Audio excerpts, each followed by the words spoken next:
What's happening, people? What's going on? What actually is happening today? It's Friday. It's Friday for those who actually have to get up and go and actually do something other than myself. I didn't do anything today. Today was my Friday. When I say I did nothing, I'm dead serious. I was sick for one thing this morning. That dang on machine that I got. So I have this machine, and I always have to explain it because somebody always say, well, "What do you mean, Rev, when you say machine?" I have this machine that acts as my kidneys, right? So that machine, whatever, my kidneys don't work at all, literally, nothing. And so this machine that I have to use at night, this thing is supposed to, this is what they've been telling us. I pay all of this money for this thing to act as my kidneys, and I don't know sometimes if this thing, even if the machine even works. I mean, I got up so sick this morning. Even my dog, Jordy, was like, dude, really, you don't look good at all. But he made sure, even though my dog looked at me and said, I don't look good, Jordy made sure he got his bowl full because he ran right over to the bowl after he put me down. That's just the type of dog that I have. Jordy makes sure he looks out for himself. But anyway, people, how you doing, man? Seriously, straight up. I wasn't here Wednesday. Baseball, my grandson plays baseball. He is in the traveling league this year, so this is going to be very interesting. Had to go out and buy a $500 bat. Yeah, trust me when I say that. Anyway, so we had to get him a new bat. He moved up in division, so you can't use the same bat that he used in Little League. He had to get him a drop 8 bat. One of those bats that when he do make contact and it's good contact, it sound exactly like an MLB bat. So that's what we had to go. That's what we had to take care of. But yeah, baseball season started. So I will be moving my days more than likely because we'll be practicing Monday. Yeah, man, baseball. We practice Monday, Tuesday, Wednesday, and Thursday until season starts. So that will probably just give me to come hang out with you guys on a Friday, or if I'm able to sneak in one of these here days. But yeah, baseball is here, so y'all know how I am with baseball. Everything stops in the Christopher household when baseball season starts. Literally, no joke. I mean, it's been that way for my grandson is 13. He's been playing since he was 4. And like I said, this year we're on the traveling team. Last year we was on the Little League team, and he was on the 12U traveling team. Now he's on the Coon Rapids 13. He made the Coon Rapids 13 traveling team. So, and I am, like always, I'm like the assistant coach. I don't coach it. I get out of the way. I do batting. When we have a kid struggling to hit, that's my thing. I am the batting coach for batting and catching. So the batting and catching, that's what I do. I do those things. So that started up. Like I said, that's always good. That's always a good ray of going, hey, sunshine is about to come. It's time for us to get outside, literally live outside. Because I think my vitamin D has just went completely downhill. I'm just saying. James said, maybe you should help the twins. Hey, 2005, 2006, 2007, and I even got the pictures I can show you with Joe Mauer and all of them guys. Went to a Twins batting because I coached RBI, and what RBI it was it still is. But when I coached it, it was reviving baseball in the inner city through the Twins. And we got to actually go down and to batting practice with Joe Mauer and all of them guys. So that was pretty cool. So, and if you was a coach with RBI, you also got to go to some of the clinics and the camps that the Twins would put on, and when the guys would be hitting and all of this here. So, yeah, man, I was able to hang out, James, with the Twins during my time of coming up and coaching back in the day. So, but yeah, the Twins should hire me. The Twins should hire me to come in and work with some of them, work with some of them guys, because I do a lot of T work, man. People don't realize that's one thing that a lot of people don't realize when it comes to these young kids. Just stay on the tee. Stay on the tee. Keep them as much tee work as you. They'll tell you. All the Twins players will tell you. You see them out there on the field hitting them bombing home runs. You know how that works? Because they're inside. They are all they do so much work off the tee. It's not even funny, man. And I know it's boring. It's just like my grandson. My grandson hates tee time because that's all we do. We don't do nothing else. Nothing else. We work on outside pitches, inside pitches. We work on anything away, anything inside. Inside. Anything down the middle, anything up high. It's hours on that dang on tee. And that's what people be looking at him going, how in the world is he hitting the way he hit? And I keep telling people, if you got a young player just coming up and you want to develop a good base for them, tee. Soft toss, we do soft toss. I throw him, I put him in the cage. I do all of that stuff. Not until we're done with our tee work. Nothing is. So next week is his spring break.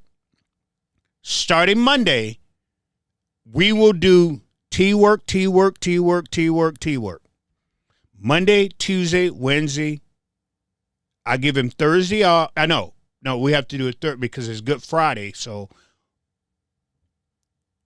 Monday, Tuesday, Wednesday, Thursday, we will do tee work. All those days. That's all we're doing. You got to build him up. You got to get him back into the swing of thing. Got to get his form back to where it's supposed to be because he didn't swing that much this summer at all. He went to a couple of camps and that's it. But anyway, people, what's going on with you? Seriously, straight up, how we doing? Seriously, straight up, how we doing, man? Mike Lindell, even though people give Mike Lindell just all types of names and some of everything, I get it. Don't get me wrong. I get it. Would I want Mike Lindell as? Would I vote for Mike Lindell as governor? No.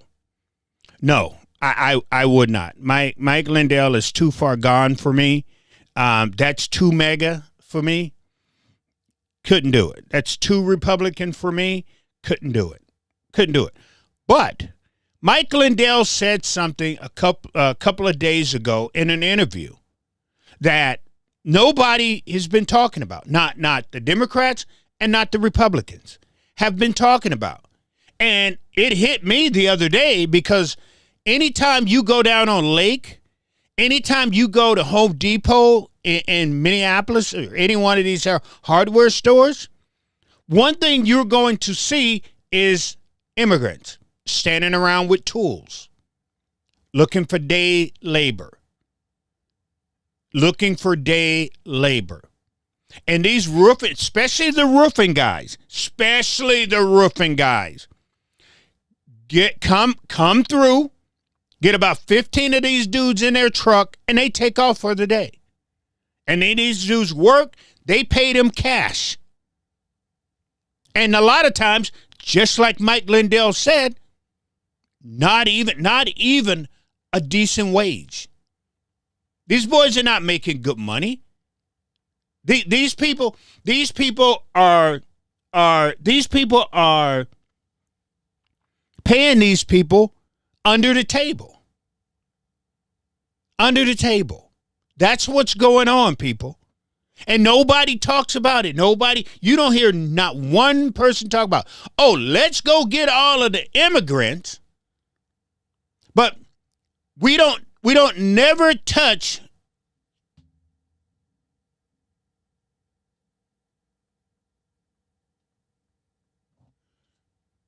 Hey, what's happening, Chaz? Dude, I have, man, either you're going to have to come down here or I'm going to have to come down there, one or the other, bro. 'Cause we need to sit down and touch base, brother. Seriously, straight up. I haven't seen you in a minute. But we'll put something together, man, for sure. 'Cause I got to sit down with you, brother. Seriously. And it's all good, Chaz. The only time I ever reach out to him is what did I do to you? No, it's not like that, Chaz. Not like that. You and Ashley, I'll come down. You and Ash, and we'll go find a nice steak restaurant and we'll sit down just to shoot the crap, man. That's it. Had nothing. But anyway, Mike Lindell brought this up. Mike Lindell nailed it. I wish he would have went more into it, but he didn't do that. But these people who own these business are literally, well, you can go to Home Depot. Go down there at the Home Depot in Minneapolis. Go down to Chicago and Lake. Go down to 31st and Stevenson. Right there on the corner. Right there on the corner. You know how many immigrants are down there looking for day work? That's making probably, these dudes come get them and they make probably what, $11 an hour? But in reality, they should be paid probably $25, $26, $27 an hour. And these contractors, yeah, especially the contract, what a lot of what I see, I'm just saying what I see. I don't know what Mike Lindell see. I don't know what Mike Lindell knows, but Mike Lindell is talking the same thing that I'm talking right now. Most of them are demolition. Most of these contractors who go and get these people are where they're tearing down a building or they're building something, especially in grass. If anything to do with grass, all these people who own these companies that go out and cut grass for all of these big companies, that's where so all those people you see, or if you work in a building, right, and it's got a lot of grass, and you look out there and you go, holy smoke, where did all of these immigrants come from? Go look at the side of the truck. Listen to me. Go look at the side of the truck of the name of the company, and one day follow them, because they take them back to where they get them from, and they sit there and they pay them right there. As they getting off the truck, they're paying them. So the Democrats can't act like they don't see this. The Democrats know exactly what's going on. They know exactly what's going on. Right? They know exactly what's going on.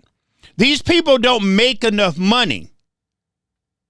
These people don't make enough money to pay their doctor bills and things of that sort. But they make enough money so they can stay around, sanctuary cities. And yet the Democrats don't go after these so-called business owners who are using these people the way that they are. This stuff happens every single day, people. Every single day. You go down to 31st and Stevens, and you go pull up, there's a restaurant right across from where everybody's at. You go driving in there and you have a truck, dude, people are coming from the woodworks running after these trucks. And these are the people who take these guys and are using them throughout the day for cheap labor. This happening right here in the state of Minnesota. Mike Lindell brought it up. I put it on go to my page and listen to what Mike Lindell has to say about this. I was like, bingo, finally. Because if I would have said it, everybody would have been like, yeah, right.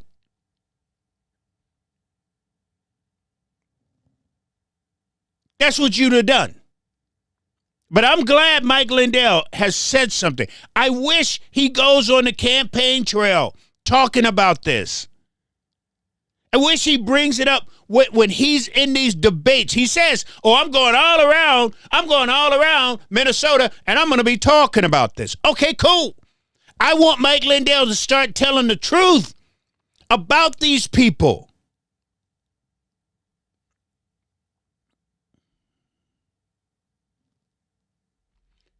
James said, ICE initially started rounding them from... no, James, that's not what ICE initially started doing. I know what you're saying, and I'm going there. But that's not initially, right? Come on now. You and I, we done been down this road, right? But I understand what you're saying, and I'm going exactly where you're talking about. But that's not initially. Now, I can take a break. We're going to talk about what ICE initially came to Minnesota for, and they got off their message of what they're supposed to have been here for. James, had they been on message, had ICE done exactly what they're supposed to be doing, guess what? A lot of the immigrants right now wouldn't be in the position that they're in. Now, let me make sure y'all understand something. Also, let me say this here. I'm not here saying that people shouldn't be making money, right? If you're an immigrant and you made it to Minnesota, and here in Minnesota, let's make sure we understand this. Here in Minnesota, they said if you make it to home, you're safe. Correct? That's how we're done. That's how things are done here.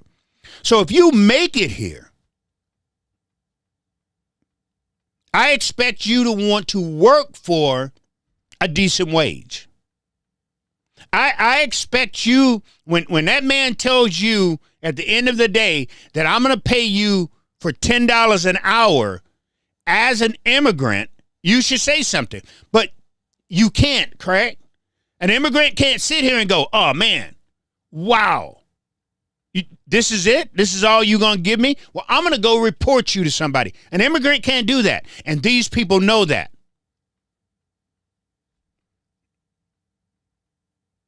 Now, if you make it to here to Minnesota and somebody pick you up, put you in the back of the truck, and make you go work in a field, make you go tear down, make you climb on top of roofs and pull this down and pull that down.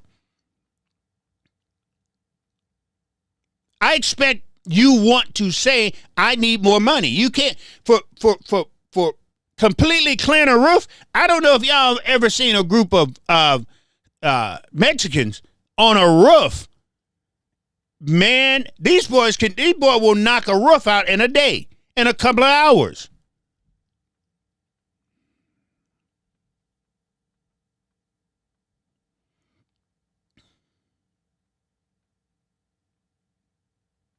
We can't just hate the immigrants. You can't do that. And that's what's going on. Because a lot of people who are out here hating on immigrants are not realizing they're coming here for a reason. Number one, because they say this is a sanctuary city. Number two, because they are cheap labor, and all of these people that own in these business are using them as cheap labor. So if you're going to hate the immigrants, hate the people who are, number one, bringing them here, and number two, who are using them as they are. It's only fair. It's only fair. And then now we've got a situation where ICE came here, right? When ICE first came here, what did they come here for? Because the Somalis was stealing money like crazy. So here we are thinking, okay, we're going to get this stuff finally cleaned up. It's sad that it's going to be a bunch of brown people that's going to be going to jail, and we know for a fact that it wasn't just brown people who had their hand in the pot, right? We know that. But at the end of the day, this is how it has to happen. It's history. This is what we do. So Trump decided, I'm gonna get one. I'm gonna get one in the pocket.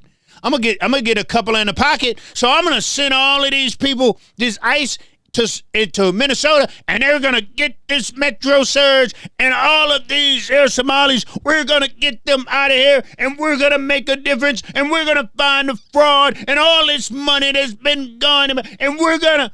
And then they get here, and he go, oh damn, they citizens.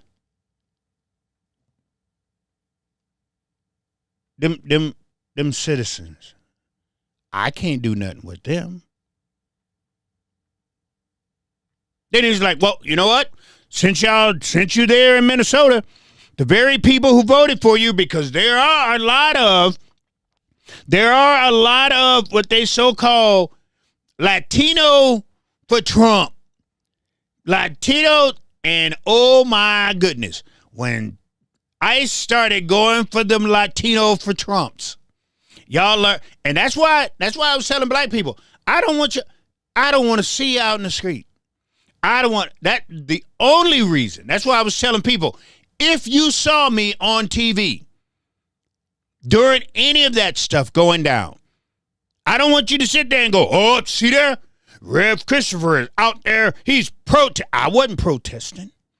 I was out there telling Negroes to get your ass back in the house and get off the streets. They did this to themselves. They voted for Trump.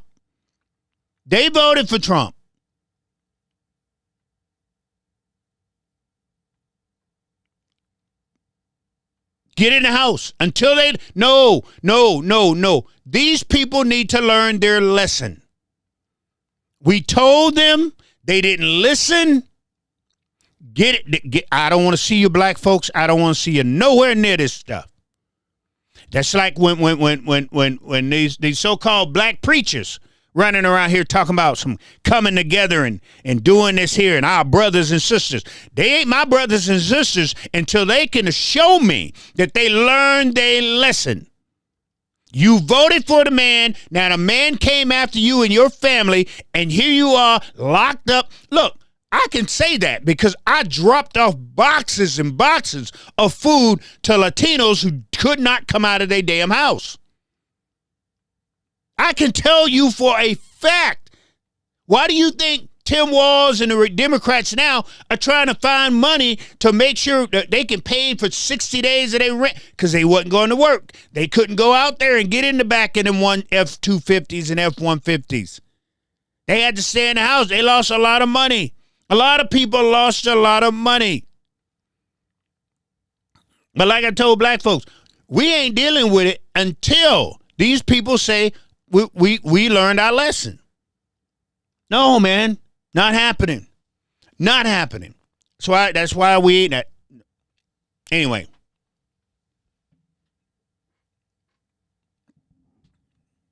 But I don't think a lot of people realize just how much money was lost when ICE went after the Latino community. I really don't think y'all did. Because they, like I said, even though it was under the table money, even though it was cash money, there's a lot of money. That's why a lot of these builders, look at these builders. A lot of these builders were pissed. Go talk to Home Depot and ask how much lumber had been sold. Go talk to a lot of these here lumber yards. Ask how many shingles on the roofs. A lot of money was lost when Trump came in here.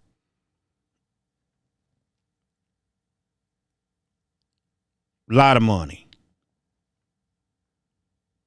When he came in here and started messing with the Latinos. Now, when he was messing with the Somalians, that is what it is. That is. And I always tell people, too, right? I always tell people, he said, immigrants do a lot of crappy jobs. Yeah, they do. I'll be flat out. Yeah, they do. Immigrants do a lot of stuff that black folks ain't doing and white folks ain't going to do. Because I want to see this summer, I'm going out to Elk River. On the other side of Elk River, once you get through Elk River, as you go into like Ham Lake and all of that there type of stuff, there's a potato farm. There's a huge potato farm. Some of y'all probably know why I'm talking about. If you don't, go past Elk River, go past the jail on Elk. This is on 10, and there's a potato farm. I want to see how many, 'cause black folks ain't going back to the field. So when this summer rolls around, because again, if the Mexicans are afraid to go out there, I want to see how many white folks are going to be out there in that field. Because I know I ain't going. I know for a fact I ain't going. Ain't never happening. Never. We done our time in the field. Done our time. Whether it's cotton, sugar, beets, watermelon, whatever it is, we done our time. So my suggestion, Zimmerman, Elk River, Ham Lake, Lake Crystal, all y'all, Clear Lake, all of that. There's a potato farm right out there. Because usually it's filled with immigrants. I got a feeling that potato dude out there, he's going to be hurting this year. Really bad. Really bad. But hey, I'm just saying. At the end of the day, when it's all said and done, all right? But like I said, Mike Lindell brought up a good situation. I think he was bringing it up because Mike brought it up because of the immigrants. That's why he brought it up. I'm bringing it up because the immigrants are not being paid fairly. If they're going to be here and they're going to be used, then pay them fairly. Right? But I'm glad Mike did say something. So when I do say something about it, y'all don't sit there and go, well, that's just not true. Nope. Mike Lindell said it. So go check him out. Tell him it's not true. Argue with Mike Lindell and see what you get. You can argue with me. But Mike Lindell said it first. I'm just saying. Pay them people what they're worth. Period, point blank. That's how I see it. But anyway, so let's get to it. Let me say this here. One of the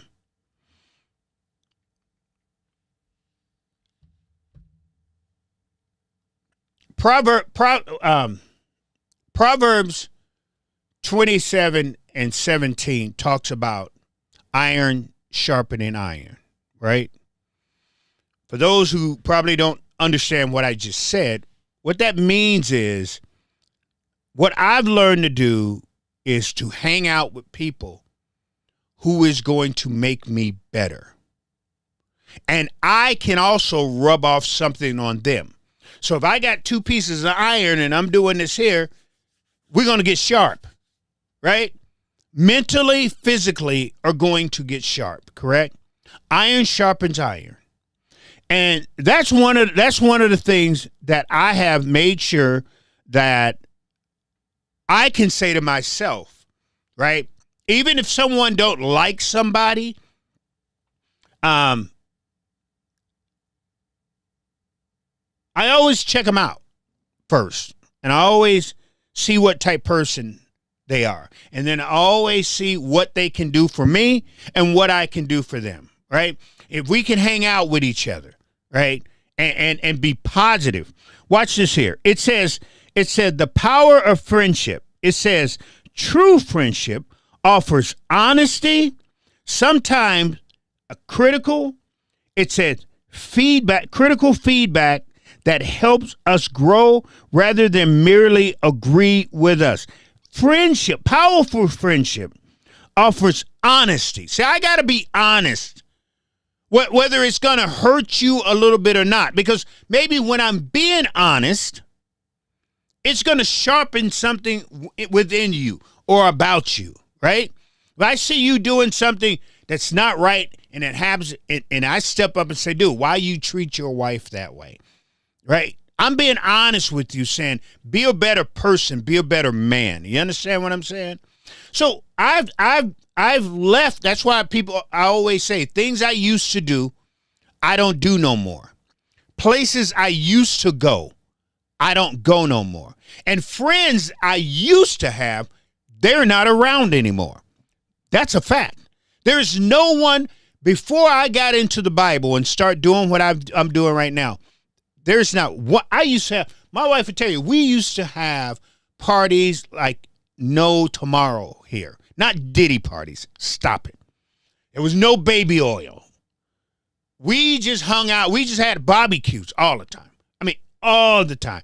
We used to have a lot of friends, a lot of people, even my wife. My wife got one friend left through the people that we used to hang out with, right? But nobody else that I dealt with back in the day I hang out with, because I used to drink with them all the time.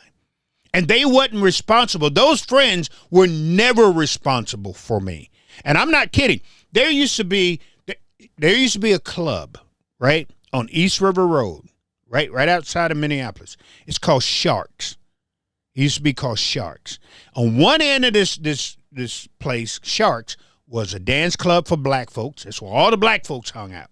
If you was in the 2000s and beyond, Sharks nightclub. If you was black in Minneapolis and you wasn't at Sharks, something was wrong with you. But on the other end of Sharks also was a bar, and believe it or not, that's where the white folks hang out. It was crazy, man. I'm not kidding you. He said, I have been. James, you know what I'm talking about, right? James said he's been to Sharks. James is a white guy, and I'm sure he was on the bar side. But what I'm saying is, I would go out partying with my friends. We'd be hanging out at Sharks, just dancing, doing all this type of stuff and whatever. And then we would fall over to the bar side. And it was many nights, I left Sharks drunk. Literally. I couldn't tell you. I could not even begin to tell you. That was night. I couldn't tell you. How did that car get in that parking space? How did I get that car from Sharks nightclub over the bridge, a left on Lindell? James said, I was on both sides. All right, James, I feel you then. I feel you, bro. That's all right, though. That's all right. Down Lindell, then I have to make a left on 26, and then a right, and then a left on 3rd Street to get home. Because I lived at 2729 North 3rd Street in Minneapolis. And I drove that area. I drove that on many a nights. And again, I couldn't tell you how I got home. There was one night, I remember this night, though. I remember this night, I was leaving the bar side. We was playing pool. I was leaving the bar side. And I said, you know what? I'm at this point. I feel good enough, right? I can go home. I can drive home. So I go out the door, and remember, James, there was steps going down, right? When you come out the bar side, there was steps going down on the bar side. James, I tripped at the door, the glass door that would swing open. I fell through the glass door. Hold on. The door opened, the glass door, but I fell on my way out, all the way down the stairs. So my buddies come running to get me, right? And again, I felt like I knew what I was doing, because I remember this part. man, I hurt my knee so bad. So guess where I went? They brought me back in. And instead of my friends going, hey, we're going to sit you here and let you sober up because you hurt yourself. And we don't want you to take that drive like you usually do, as drunk as you usually are. We're just going to sit here and monitor you, give you coffee, give you water. Correct?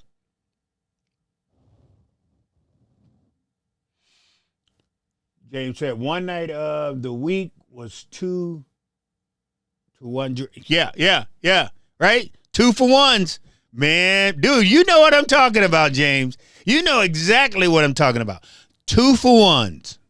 That's what you got when you was at Shark Nightclub. You got 2 for 1s. That's why, James, we would go over there and drink. Now, in the dance club part, it wasn't 2 for 1s, right? But over in the bar, you in dance club part, you was paying full price. In the bar, you was getting 2 for 1s. Figure that one out, James. So instead of them, like I said, giving me water, giving me coffee, giving me stuff like that, all of a sudden I get a beer sit in front of me. Then I get a Hennessy shot. 'Cause back in the day, we used to drink Hennessy and then chase them with Coronas. That was our drink, man. Pop, drink, boom, Hennessy, Corona chaser. That's what we used to do. That's what I got.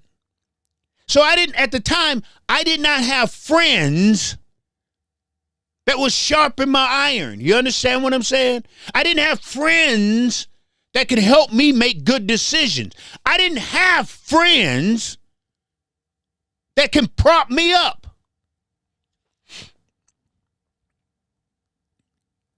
Now, I get this text I got a text. First, I got a text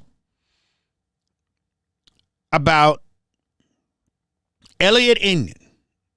I had no clue what happened. I had no clue what had went down. I was just as out of it as all you all was. And then I got, hold on, let me show you. So I'll show you. So therefore, I don't want people sitting here thinking that I'm just saying something just to say it. Hold on one second.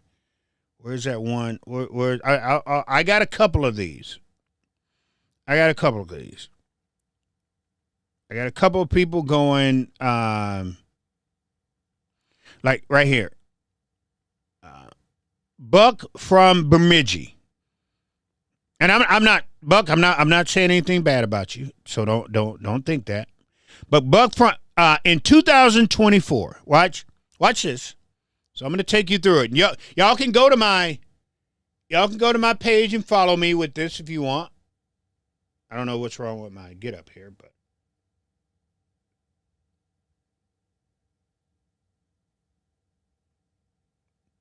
so you can follow me. I'm gonna read this, but I just want to make sure y'all know what I'm talking about here. Okay.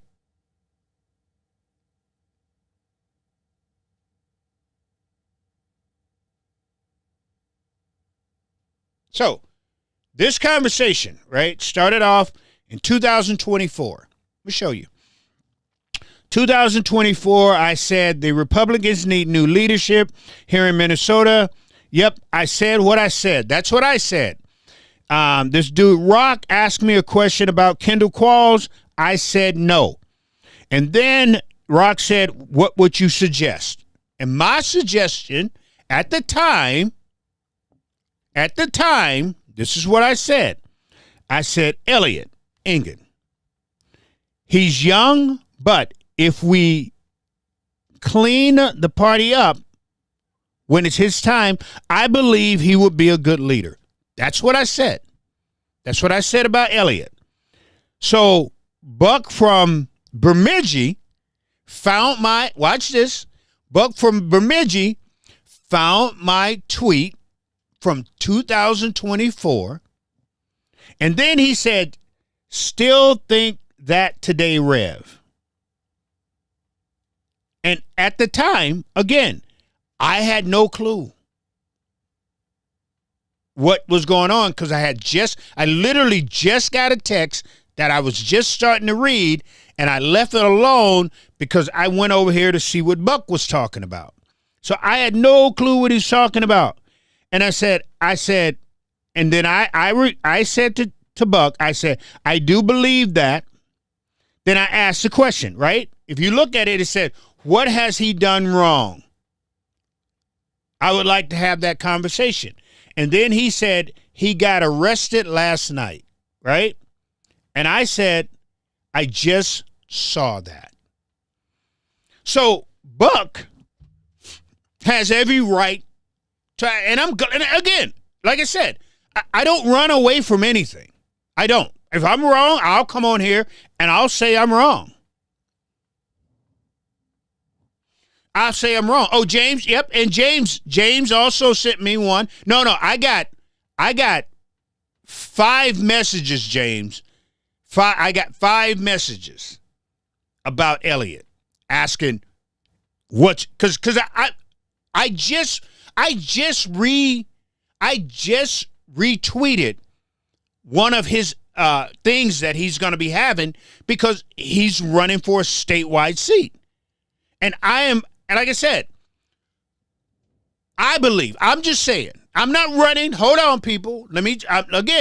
I'm not running from anything. I mean, y'all got mad at me when I wouldn't leave John Thompson alone. Remember that? Remember back in the day when I was sitting there going, no, y'all can hate John Thompson, but I know John Thompson. I've been around John. I've been with his family. I've been with his kids. I know. Y'all got mad at me when I told you I would not leave John alone. I am not the person that just leave people in the dust. Now, I'm going to say it again, like I begin this here segment talking about iron sharpens iron. I have never been around Elliot when he and I have been at a restaurant. Matter of fact, the last time I spoke with, we was at a bar. We was at a bar in Lino Lakes. That's why I met him. At this bar on this here lake. That's why I met him. Had to sit down with him, had dinner with him. He didn't have a drink around me. Every time I've been with this kid, not one time did he ever have a drink around me. Not once. Not once.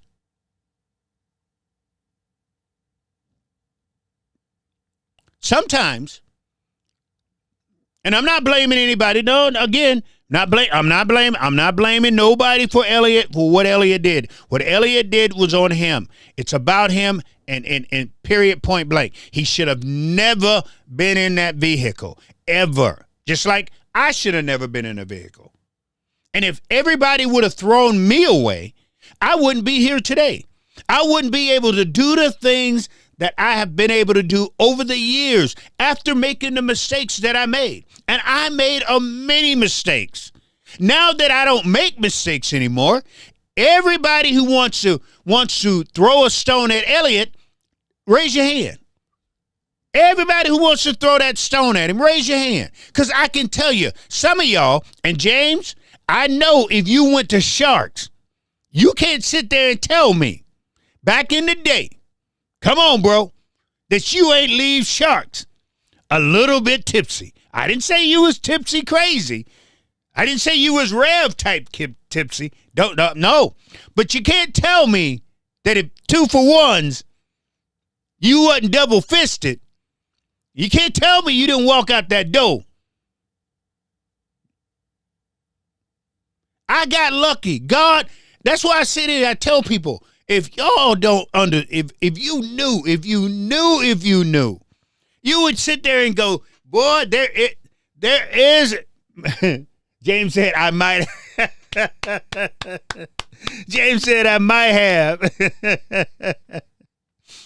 I can tell you I did.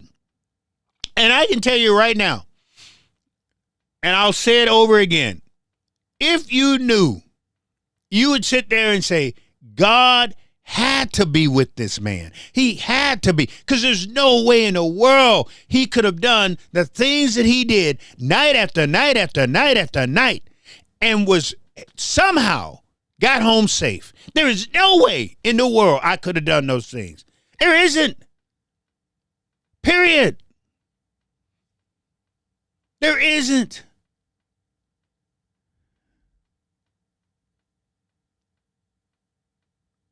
But thank be to the man, the God, who said one day, I can guarantee you, I can promise you, this is what he said. He said, a lot of drinks flowed, but many night. Yep. In the 90s to the 2000s, we would coat. You ever go to you ever heard of Norma Jeans? Oh, it was on the other side of Minneapolis, almost in St. Cloud. St. Paul. It's this club called Norma Jeans, another black club, cool as all get up. This is before Grand Slam. This is before Prince had his club. But there was this club called Norma Jeans. Oh my goodness, probably the strongest Long Island iced teas you would ever wrap your lips around. My goodness.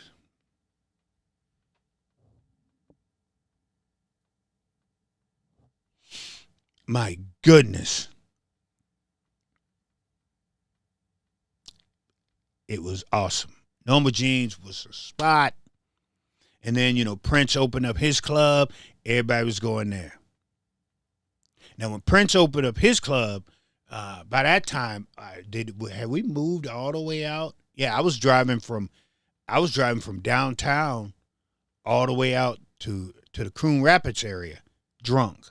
So I had to get on the freeway by the time Prince opened his club. So I had to literally get on the before I could take the back roads. But when I was on a freeway. That's what I'm telling you. That's what I'm trying to make you understand. When I say God knew one day, I just believe that he said, go hang out with the devil, because when I need you to tell this story, when I need people to see my glory, see my compassion, see the blessings that goes through people and what I do, I'm going to use you, man, because there is no way in the world you should have been able to do all the things that you done and got away with it. Not one time did I ever get stopped. Not one time did the police ever get behind me. Not one time did another motorist call on me because I was swerving and I went off of the road. Again, there was time I got up the next morning going, how did my car get on it? There was times when the car was on the grass. I just parked on it. I just needed to get out of the car. There was times when the car was sitting in the road. I was like, forget it. Tropics. Yeah, man. I was the people who owned Alligators, James. I was a bouncer at Alligators. Remember Alligators on 394? On 494 and 55. Remember that? The bowling alley. It's a bowling alley. It's a dance club. And it was a restaurant. The people who owned Alligators also owned Tropics. And on Wednesday nights, that's where I would go all the way out to Tropics, and I was a bouncer there. But my main place was Alligators that I was a bouncer at. Yeah, man. Yeah. Yeah, I remember, Grand Slam, the whole nine.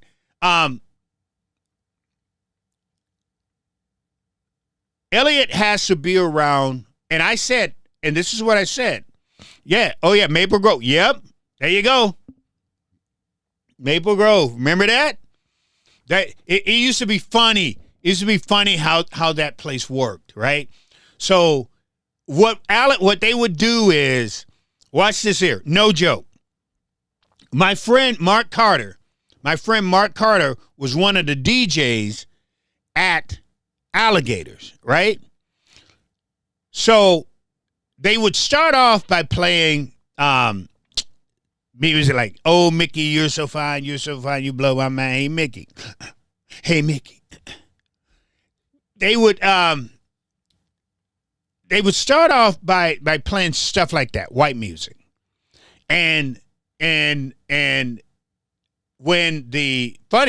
it's like when white people got tired of going, we don't want to hear this, we want to hear some music, they would actually start playing black music.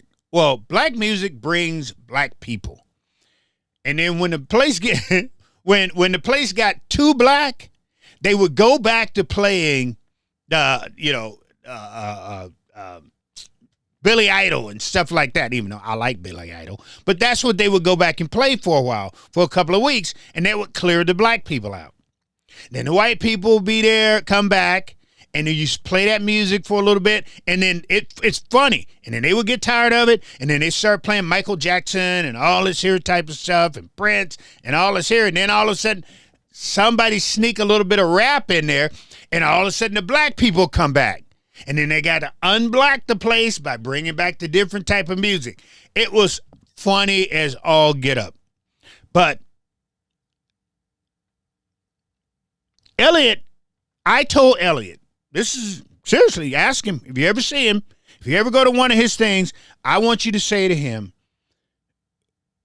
Rev told you to stay away from two people. That's what I told him. Said it was two guys that I want you to stay away from. You don't need to be them. You don't need to be them. You don't need to act like them. And they're going to do nothing for you and nothing for your career. That's exactly what I told him.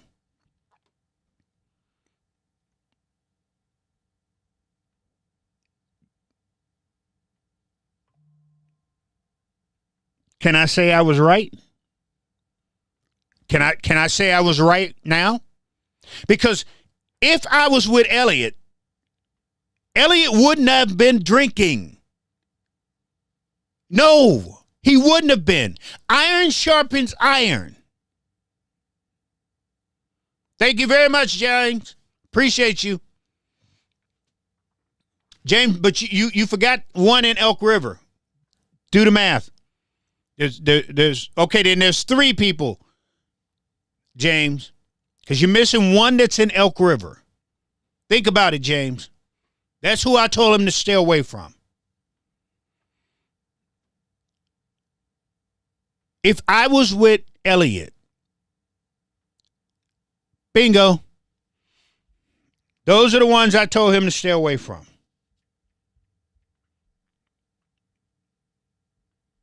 If I was with Elliot, a true friend, Elliot would not have been drinking. Yeah, Elliot, yes, he is his own man. He is his own person.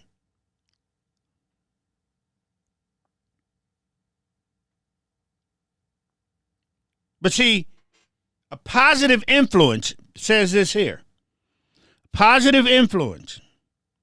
It says surround oneself with wise people who inspires you, help you to grow, rather than those who lead you to your downfall. Did you hear what I just said? Someone who inspires you to grow, right? Say, surround yourself with wise people, ones who encourage you to grow, rather than those who lead to your downfall. James, I told him to stay away from three people that will lead him to his downfall. And this kid goes and messes with one of the people I told him to stay away from. And look at where he's at right now. So can I say I was right? Can I say I was right? I told him to leave that dude alone. Do not be around this person, and this person. Elliot has an opportunity, if he don't take himself and try to do this, I'm going to lay low. No, Elliot, you're not laying low. I tried to get in touch with you, Elliot. I need a phone call tonight. We're not laying low. We're going to play this thing out. Everybody makes a mistake. Everybody. There ain't nobody that's under the sound of my voice right now, or even halfway near under the sound of my voice, that you're going to sit here and say you ain't never made a mistake. He shouldn't have done what he did. But you know what I'm not going to do? I'm not going to throw this kid away. He made a mistake. I realize, I understand that. He should have never been in that car.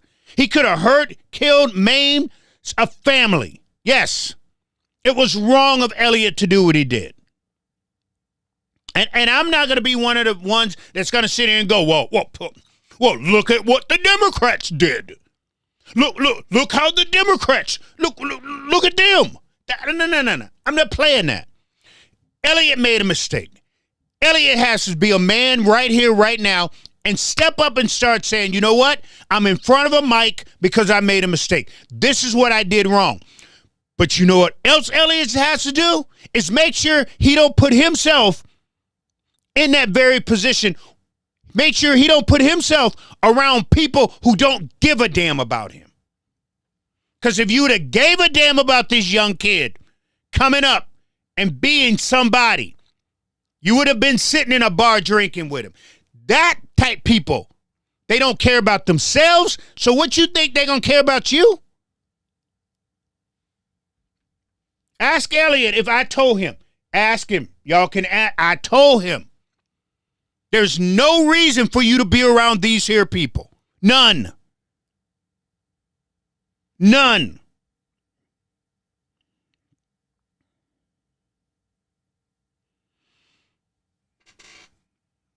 Say a close friend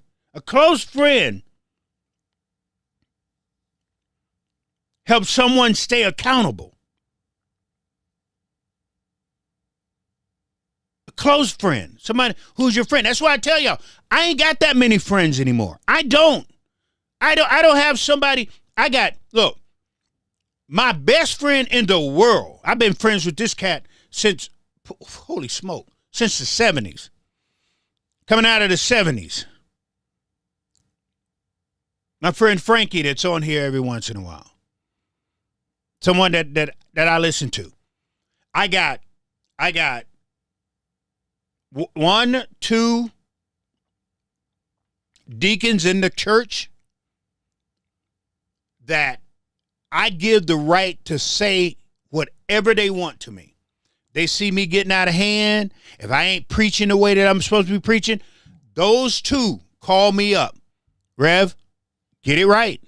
I got 2 in the black church. The elderly women are called mothers. I've got 3 mothers in the church that make sure that they check on me all the time. In my church, that's who I have. I've got people in place to make sure that if I start acting up, they have every right to say whatever they want to me to get me back in line. Because I know me. I know me like no other me. I know what I do and I know what I don't do. I know that. So I have to have things in place to keep me in line. I have to be like this. Because I'm the type person that if I don't hit my cues on time, if I'm off, I'm off somewhere else. I'm doing things that I'm not supposed to be doing. I'm not saying here I'm perfect all the time. I get on here and say words y'all hate for me to say. I do. I'm not going to sit here and like I said, I'm not perfect. I'm not. But I try to be as close to it as close to it as I possibly can. Now, am I going to fall short? Sure enough.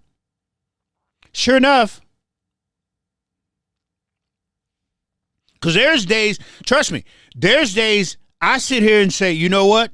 I would love to have E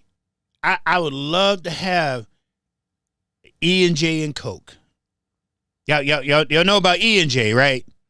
Was that that's black drink. But E and J or Crown Royal. I'd love to have a Crown Royal. Boy, I crave it. And you know what? If it wasn't for my kidney, I probably would be. Even though I can't handle dark liquor that much. I can't. Me and dark liquor, we ain't good. We fight. No.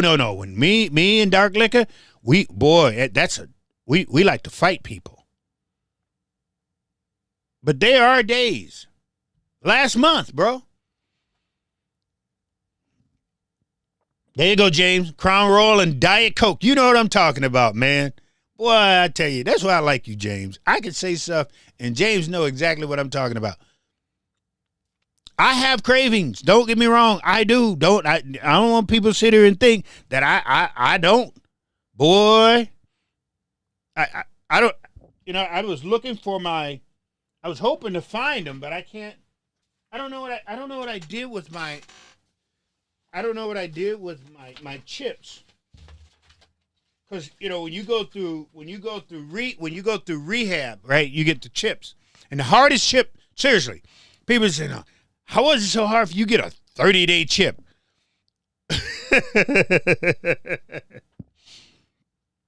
It was so hard for me to get this 30-day chip, man. I gave up. Boy, I was mad at myself. I would get through 2 weeks thinking that everything was cool and everything was going to be good. And the next thing I know, boom. So I've done something. I fell off the wagon. I have to start over. It took me forever to get a 30-day chip. And when I finally got that 30, that was the most proudest moment of my life. Because it wasn't hard to get the 60-day chip. It wasn't hard to get the 90-day chip. It wasn't even hard to get the year chip. But that 30-day chip, it took me forever to get a 30-day chip. I'm not kidding, man. I'm not kidding. Like I said, every single time I got there, I went back and started hanging out with them friends.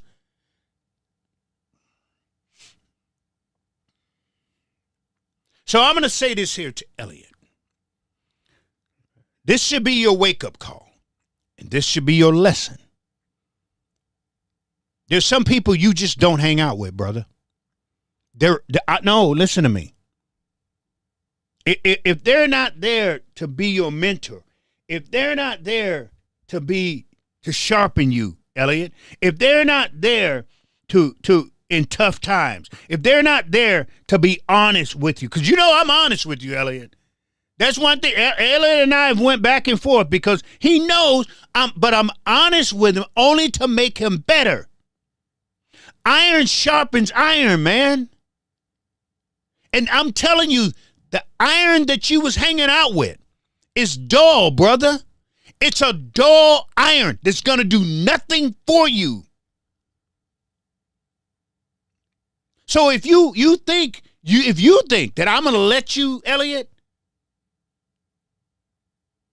just sit back and not come out to the forefront, say, yeah, I made a mistake. I did wrong.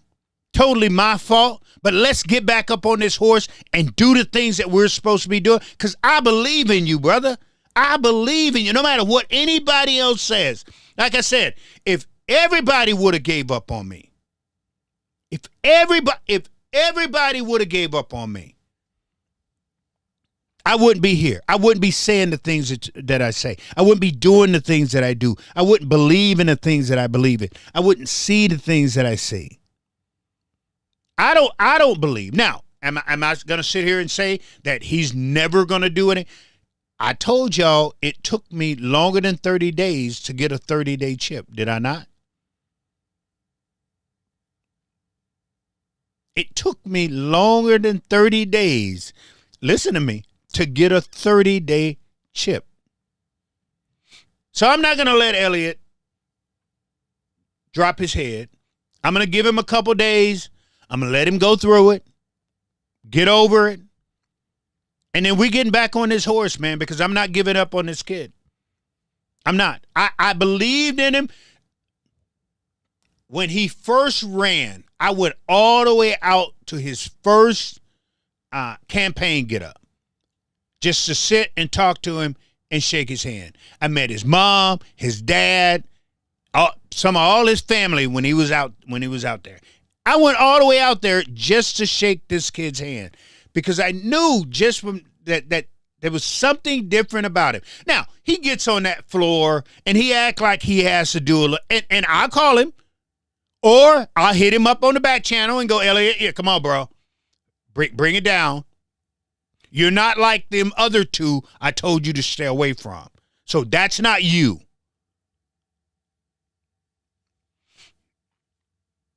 So, no, I'm not. So when y'all sit here and ask the question, oh, do I think this? Or, oh, look at you now. Did you put your foot in your mouth and all this here? Say what you want. But I believe in this kid. I believe I will get the last laugh. You may be laughing at me now. You may be laughing at him now. And that's cool. But this is what I believe. If I can keep good people around this kid, y'all going to sit here and go, I know. Okay, Rev, we get it now. Like I said, if I was wrong about him, I would get on here and say I was wrong. But trust me, people, I'm not wrong about him. I'm not. Trust me when I say that. I know people, well, he's a Republican and he's this and he's that. I'm not balking for him because he's a Republican. I'm balking for him because I just believe he's a good guy. He is a good guy who made a mistake of being around the wrong people. Period. Just like James said, he is 27, a lot of career left, and could do many things. Just need the right. Thank you very much, James. That's what I'm saying. See, the thing about Elliot is this, and I always have to remind Elliot, you don't have a Republican mindset. He don't. He think he does. He think he's one of them little cocky little white boys. But that's not Elliot. That's not the Elliot that I sit down and talk to. He can bounce around there like whatever. Elliot is one of those, he's a true conservative. I believe that. I'm saying that. So I'm not going to sit here and I'm not going to give up on this kid, and I'm not going to let people, y'all can talk about him all you want. You can come on my page. You can say whatever you want about him. That's fine. But I'm here to say tonight, point blank, I'm going to give him a couple of days. I'm going to let him go through whatever he's going through. And then I'm going to call him up and I'm going to kick his ass. And then he's getting back on that horse. And we've got a race to win. We've got a race to win. That is my dark horse conservative pick. That's who I'm voting for. He is who I'm voting for. Period, point blank. So I hope I answered everybody's question. He made a mistake. We all make mistakes. I'm not trying to smooth over it like this here. If I were to see him, I'd like to punch him in the eye. But we'll be all right. We'll be all right. Let's concentrate on getting good people in positions coming up in November. That's what we need to concentrate on, and we should be good to go. But Elliot, as far as I'm concerned, he's got let him have his time. Leave him alone. We get back on the horse, and we go forward. It's that simple. It's that simple. I know I'm sitting here going, I'm worried about Elliot and all this here type of stuff. I should be worried about black folks in Minnesota having zero clue when it comes to the politics. I mean, we are black folks in Minnesota when it comes to it's pathetic. We are a dying. Listen to me. We are a dying breed when it comes to politics in Minnesota. We are a dying breed. Half people don't even know who their damn council member is. Couldn't tell you. Only thing black folks know is Bobby Joe Champion and what's her name. Other than that, they don't know nobody else. They have zero clue. Because that's all they ever go to vote for. That's all they ever go to listen to. All they ever go to hear anything says. There's never, you don't ever see any of these politicians come to the city, come to Minneapolis, where all the black folks are, and have some type of town hall. You ain't never seen nothing like that. They ain't never talking politics. These black politicians or politicians y'all want to give us and we don't really god dang on want. You ain't never seen them truly come in and put on a master class about politics, politicians, how this works, how that works in the black community. Black people don't know a damn thing. They always talk about why they keep voting for the Democrats, because that's all the hell they know. They don't know nothing else. They don't know nothing else. Yeah, it's a judicial branch, legislators. They couldn't tell you. Hell, the Minneapolis City Councils. They actually are in a fight. They was in a fight over Cuba.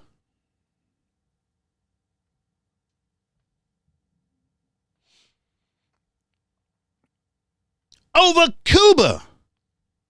Cuba, however you say it. They can't, hold on now. Watch this. These knuckleheads can't even get Minneapolis right, but yet they want to try to do legislators or some Cuba. How many cars have been stolen in Minneapolis and Cuba? How many kids have been shot in Minneapolis? Cuba.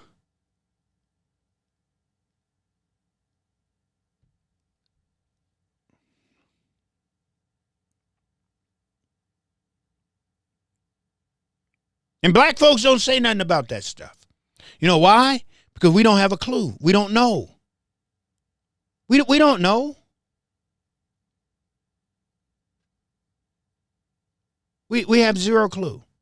We don't go out and branch out to say, hey, let me try something different. Republican, I just met with Peggy Bennett, Republican, who's running for governor. Going, if you win, Peggy, these are the things we need in the black community. Now, Lisa,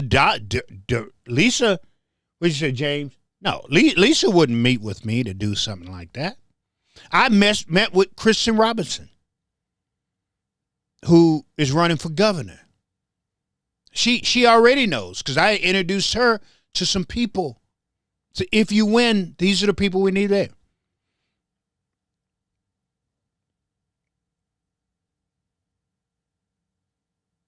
Would Lisa, a black, so-called black woman, meet with me? No.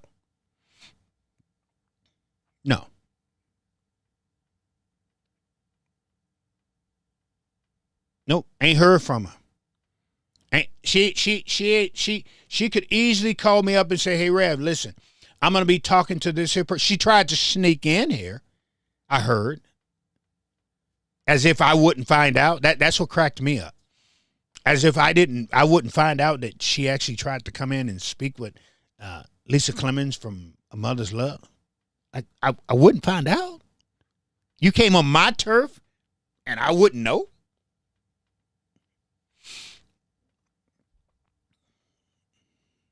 Mm-hmm. Yeah.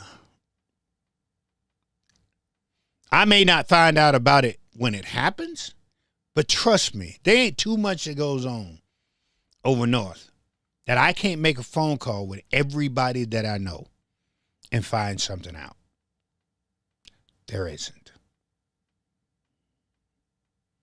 And that's the good thing about being who I am, because I've got so many people that I can deal with. So many people I can make a quick phone call to find any damn thing out. Anything. And no, James, Lisa ain't coming over here and talking to us. It's sad to say that a black woman can't even talk to her own people. Won't even give her own people the time of day. And that's who the Republicans are running for, trying to be the governor of this state. Now y'all understand why Republicans can't win statewide. Because they don't have a clue. Literally don't have a clue. Literally don't have a clue.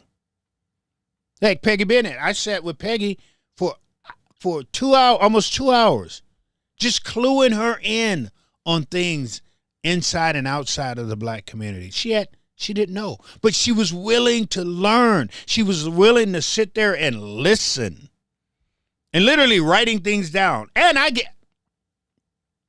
even gave Peggy homework. I even gave her homework. That's the type of conservative that I like dealing with. And that's why I like Elliot. Because I can call Elliot.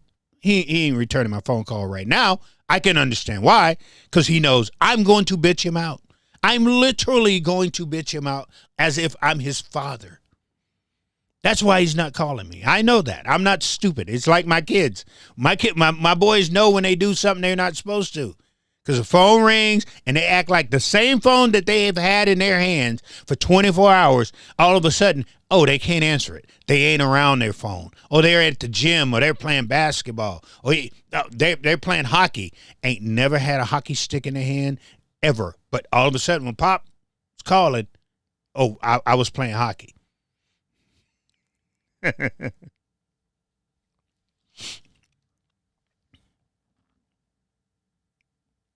But that's what the Republicans should do, is come into the black community and teach politics. Maybe black people would be like, hey, maybe then we would be really woke. If we learn politics, we would be really woke. So anyway, hey, I am oh my goodness. Where am I at? 15? Oh, 18 minutes. Oh, I'm sorry. Totally my fault. I thought I was going to be able to get through that, but watch this here. Here's the funny part that gets me about everything that's going on today. 2 years ago, I said I give up. I give up trying to make white people understand who Candace Owens was. And I just stopped talking about her. I stopped saying her name and the whole nine. Because before that, I was telling white people, yo, this is a money grab for her. And a lot of these other black so-called influencers. Listen to me, people. Let me say this here, and I'm going to put it to you plain and simple. And I'm going to be the one that's going to break your heart. There are no black Republicans. They are, look, people, this is all about money to us. These so-called black influencers, Republicans, it's about money. Candace Owens. See, I go all the way back to Larry Elders. I go all the way back to when Larry Elders was pulling the grift on white people to sell his books. And y'all was buying Larry Elders' books left and right and right and left. And Larry Elders was doing nothing, was talking a bunch of bullshit. That's all Larry Elders was doing. That's all Larry Elders is. And your mom and pop and grandmother and grandfather, they bought the crap Larry Elders was saying. And then all of a sudden, it's your turn. And you bought into the Candace Owens. You bought into that. What's that dude to call himself a comedian, that black dude? Terrell or Tura, whatever his name is. You bought into that goofball. You bought into that Officer Tatum crap. You bought in. Look at the Hodges. Look at the Hodges twins. Y'all are hating on the Hodges twins like crazy. And everybody, we all saw that grift. As if that wasn't the biggest grift you could ever. Look at him now. Now y'all hating him. Y'all hating him. So Candace Owens decided to give the Drewski skit the thumbs up. Candace Owens did that. Said that Drewski skit that y'all going crazy over, she gave it the thumbs up. And now you're pissed at her more now. I told y'all. I told you. I made it. I showed you the picture of me when I handed Candace Owens my card. I got a picture of me giving Candace Owens my card saying, Candace, when you're ready to come back to Minneapolis and walk through the black community, the very people that is making you money because you're standing on our necks, I need you to come and just walk through the community with me. And I handed Candace Owens my card. I have never heard from that woman. But y'all made her rich. Yes, you did, white people. Yes, you did, white people. Yes, you did, white people. Y'all made this woman rich because she was stomping down and pissing on black people. You know it as well as I do. Half of the influencers that you guys call yourself liking are the very ones that hate who they look like. Jason Whitlock. Y'all love Jason Whitlock. Why? Because Jason Whitlock hates everything about himself. He does. But y'all love him. Yeah, Thomas Sowell. That's all I ever hear. We don't give a flying jackass about Thomas Sowell. I don't care about no Thomas Sowell. Get out of here with that crap. The Diamond and Silk. The biggest jokes minstrel show. The biggest minstrel show ever. Y'all made them too rich. Yeah, you did. You made them rich.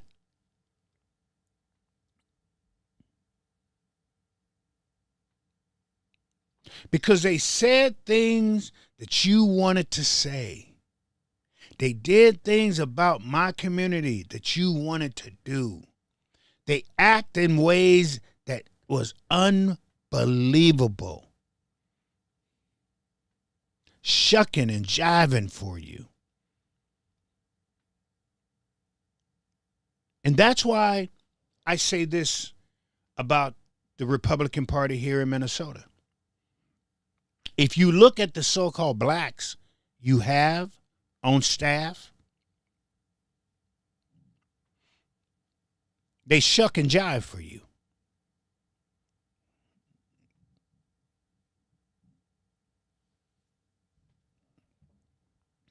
They're willing to give up their blackness and who they are for you to pat them on the back. Byron Donald let a white man pat him on the head,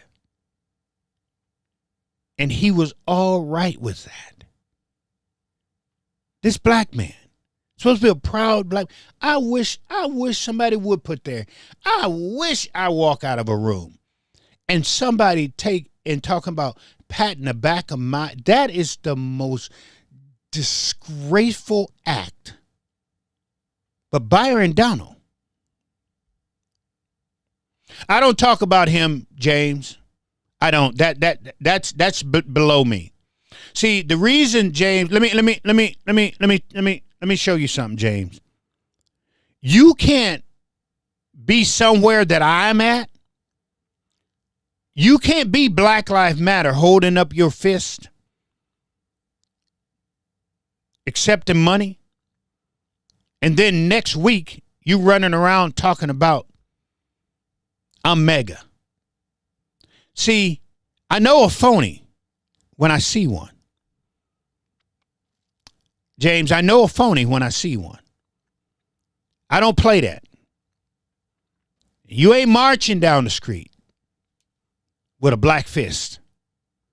And then when you see the grift, when you see you can make money, oh, now I'm putting on a red hat and calling myself mega. Not with me. You can do that with everybody else, James.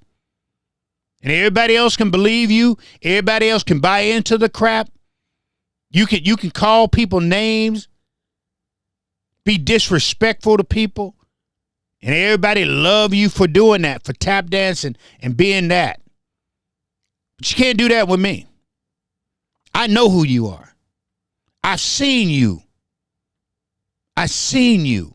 Now, if I didn't see you, James,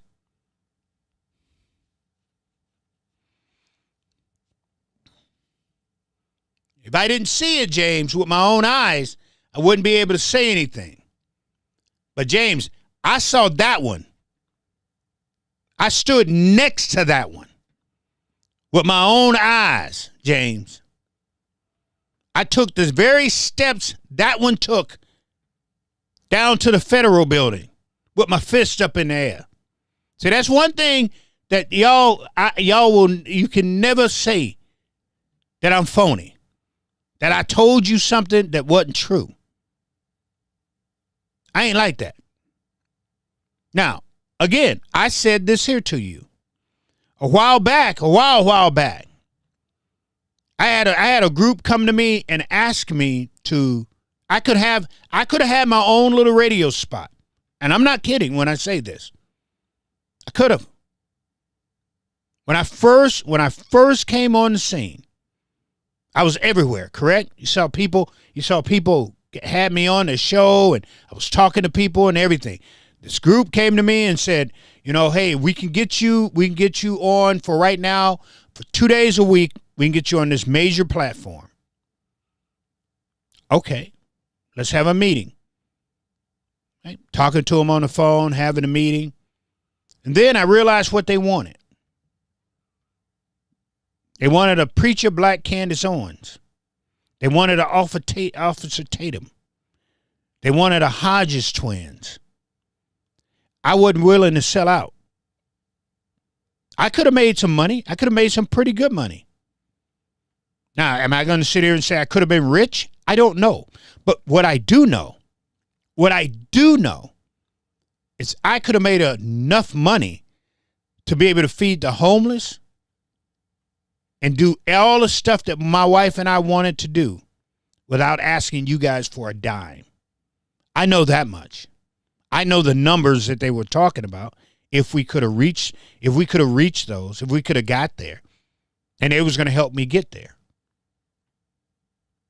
But you know what I wasn't willing to do? Is sell out the very people who look like me for $1. Like I said, my wife and I are comfortable for right now. The only thing that's going to hurt us is these doctor bills, these hospital bills, these clinic bills. That's what's hurting. That's what's going to hurt us. But I still wasn't willing to sell my soul for $1. Just will not do it. So, James, there's some people who are willing, brother. And there's some of us that believes that God got me no matter what happens, no matter what happens. So I don't need to sell my soul to nobody for nothing. Y'all have a good night. Hey, I don't know. You know what I got to hit? I got to hit Don Allen up, Black News. And I don't know if he's going to be on tomorrow morning, because Don wants to come on at 9:30 every Saturday morning. That means we don't get to sleep in. Don's not paying me enough. Just saying. He's not. Don ain't ever. Matter of fact, for me getting up that early in the morning, Donna ain't never bought me dinner. Ain't never bought me lunch, breakfast, nothing. I'm working it. I feel like a slave. Next time I see Don, I'm going to have to remind him. At some point in time, bro, you got to pay somebody. A roast beef sandwich from Hardee's or something. Me and Mr. Scott, we get nothing. We get nothing. But I don't know if we're going to be on tomorrow or not. That's 9:30 with Black News with Don Allen. 9:30. If we are, I will make sure and that when you will get pretty much everything about Minnesota and things that's going on in the community, in the Minneapolis community, in the St. Paul community, in the surrounding areas. That's usually what we talk about. So if you're up at 9:30, tune in. But I'll hit him up. I'll send him a message. Matter of fact, I'm going to do that right now before I get up to see if he's going to be there. But again, people, you know what Elliot needs right now? Elliot just needs you to pray for him. Okay? So I'm asking my group and everybody up under the sound of my voice, I'm asking you to pray for Elliot. And let us,